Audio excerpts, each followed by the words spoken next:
Hello and welcome to OG Cars, and today you join us with my Skoda Favorit 4-room estate, which we are finally going to be getting on the road.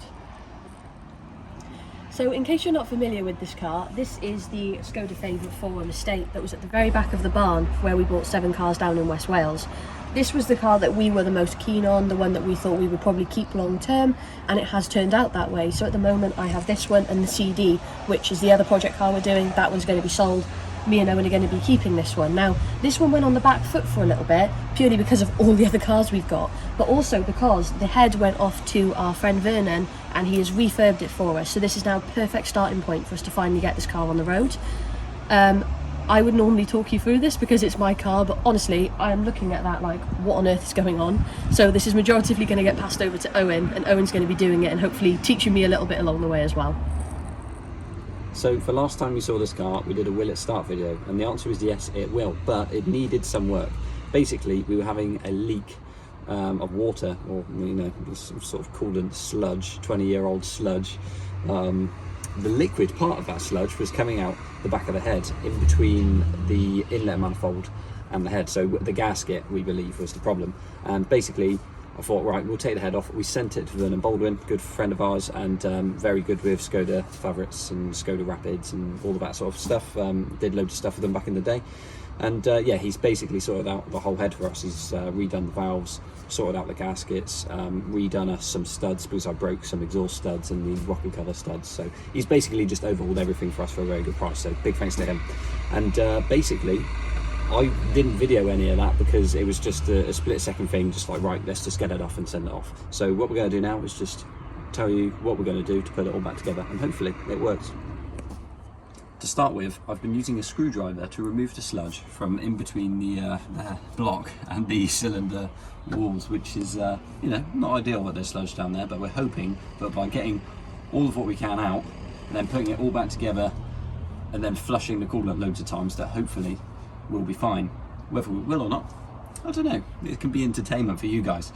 But basically, that's what I'm going to do now. Clean that out. Make sure that we've cleaned out all the piston heads are basically covered in stuff. So I'm just going to wipe it all down and make sure everything's clean. And then I need to prepare the surface here, ready for the new head gasket and the refurbished head to go back on. You may be wondering what this strange contraption is, and that's basically an original head bolt with an assortment of washers and a tube in between to hold the cylinder liners down, because it's well known on these that if you have nothing on there and if you just leave it for a while, or if you crank the engine over, basically the liners come up and it sort of like dislodges it, and the water gets underneath the liners, and then it just becomes an absolute mess. So basically we wanted to keep it sealed, keep it all good, and hope that that'll be fine. So yeah, basically I asked Vernon for his idea on keeping the liners down, and we came up with a strange contraption, and hopefully you don't think it's too bodged, but it probably is.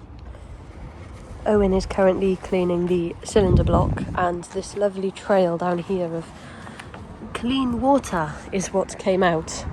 Looks nice. Looks really nice. I filled up just behind the liners and it was coming out the radiator hole here, and yeah, it took 15 litres until it was clean. Nice. Obviously, if you don't know, the car was sat for 20 years. Basically, it went into that barn 2001, 2002, and then we took it out in 2021. So we can't blame it for stuff like that, Owen. No, we can't.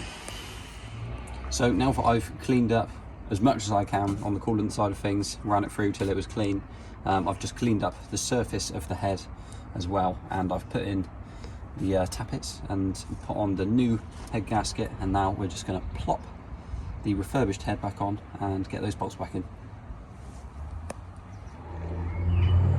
So we've got the head back on with a little bit of a jiggle, trying to get the tappets back in, and now we're just going to do up all the bolts, and then well, I'm going to have to find the bolt specs because they have to be torqued, and they're normally done to a certain amount of degrees, so we'll do that next.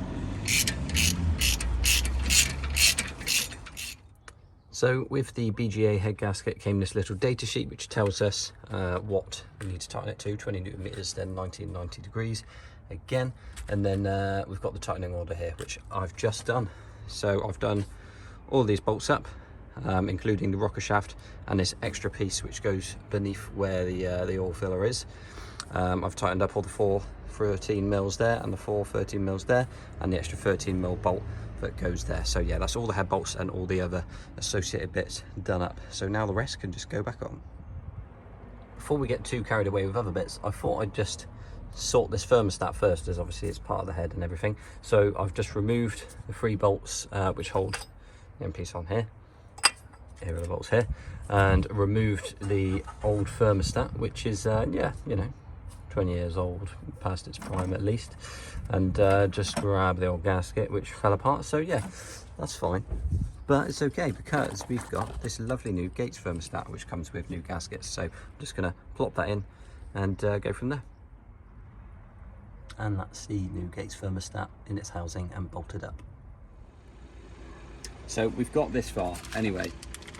We've got a Victor Reince rocker cover gasket, and we're just going to pop it on the rocker cover now and pop it on the top to stop any dirt getting in. But basically what we're going to do is wrap up Project Forum just for today, because it's getting a bit late and we need to wait for a couple of bits as well. Because see here, we obviously we've got the area where the carb mounts to, and there's sort of like this rubber mount that's meant to go in between that and the carb, and that sort of all failed, so we need to get another one. So we need to order up a couple of bits anyway, and I think we need a couple of pipes as well, so we'll get on that. But obviously I've still got the exhaust to connect up, got the alternator to put back up, we've got a new belt, things like that. So we've got a few more things to do obviously, but we've got a couple of things to buy first. So what we're going to do is going to leave it there, and I'll leave you with Georgina for the ending. So big thanks to Owen for doing the work on this car. I had to disappear at one point because I needed to go and clean my Panda, because we are attending the South Wales Car Festival tomorrow and we're holding a little stand there with YRMC.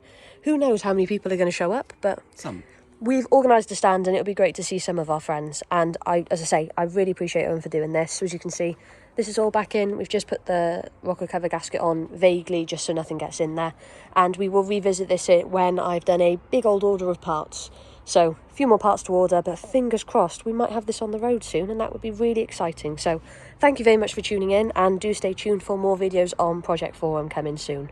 And don't forget to like, comment and subscribe. We'll see you in the next one.